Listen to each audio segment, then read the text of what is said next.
This video is specifically for people who are on SSI, that is Supplemental Security Income, and who are also a part of or looking into being a part of the Amazon Vine program.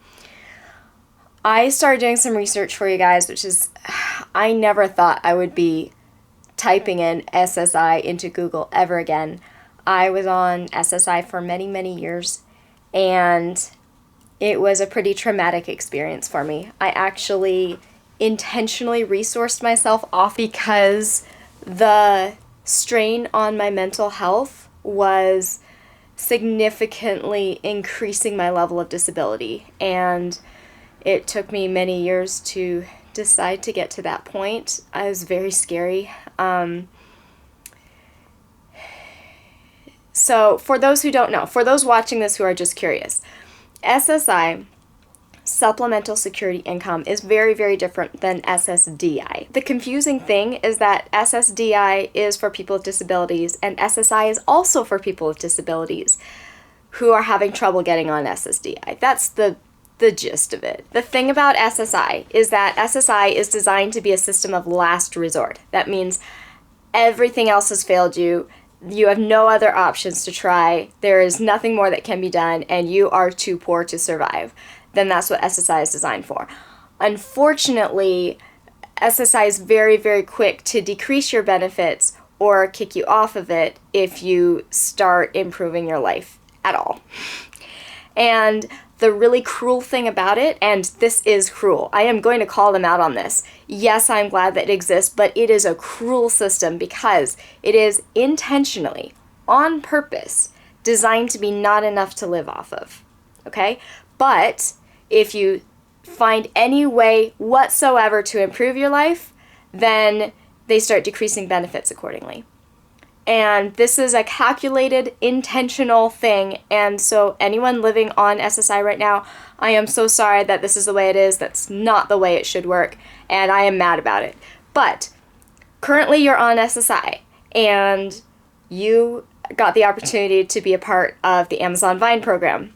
Congratulations.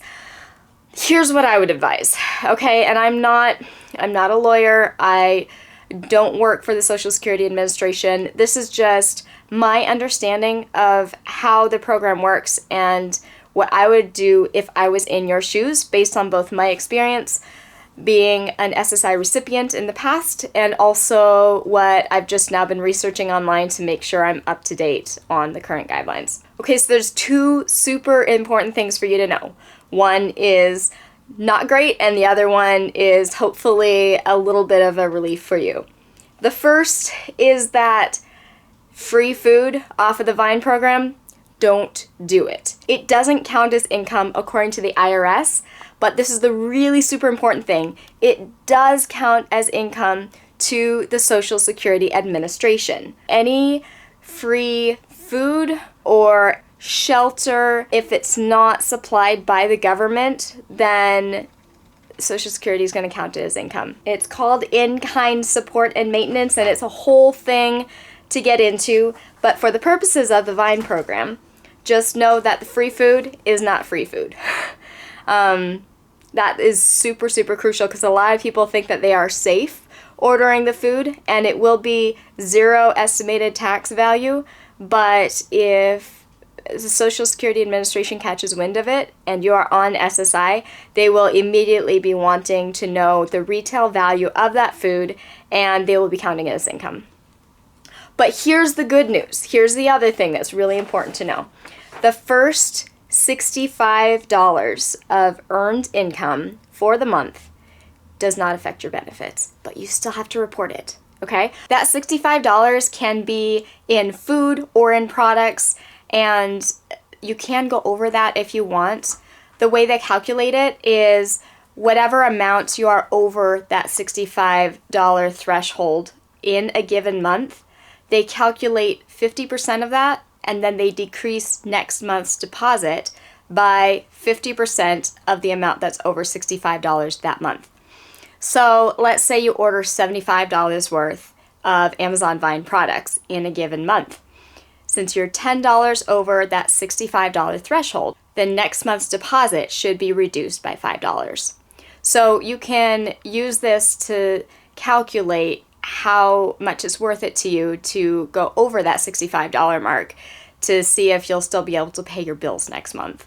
Now, it doesn't carry on after that. So if, let's say, you order $75 worth of products this month, next month that deposit that you receive is reduced by $5 as long as you stay at that 65 or under threshold next month. Then the following month, your benefits should be back up to what they were before.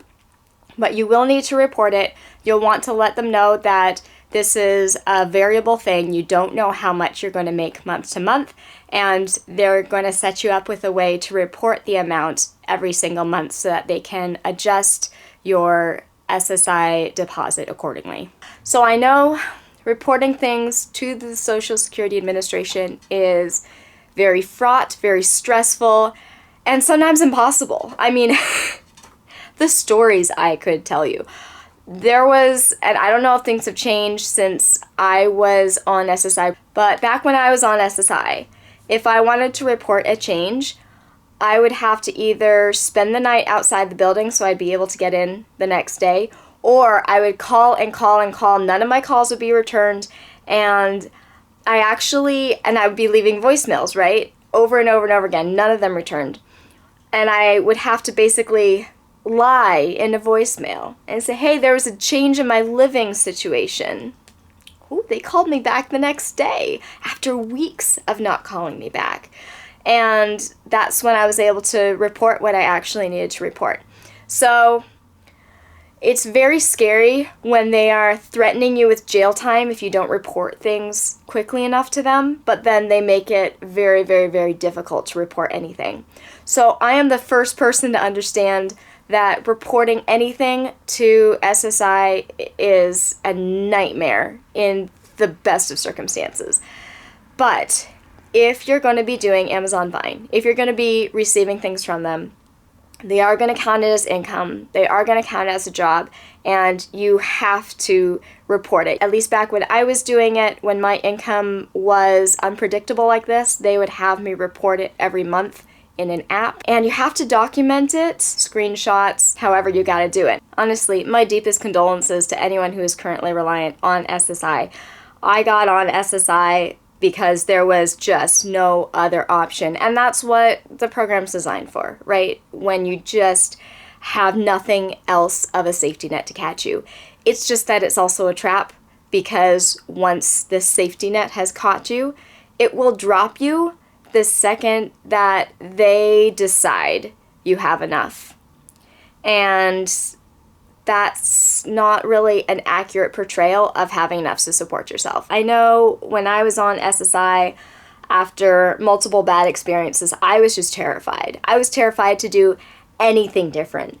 I was terrified to do anything that would improve my situation, because they really get on your case about that. They're like, oh, well, you've got this now. And I'm like, yeah, like, it was really bad. So I am so sorry if you are on it. This is what I would do if I were in your shoes, is I would try to get the ear of someone as soon as possible to say, hey, look, I have this opportunity. It is a work opportunity, but I'm not sure how much I'll be getting. And then just stay in that 65 and under. And your benefits should be unaffected. And don't get the food. Special thanks to Chris for supplying me with this video recorder. It is incredible. I cannot believe that you did that for me. The quality of my videos is going to go way up because of Chris. Everyone give him a big thank you. This is amazing, and I am so excited. Oh, hi. Yeah.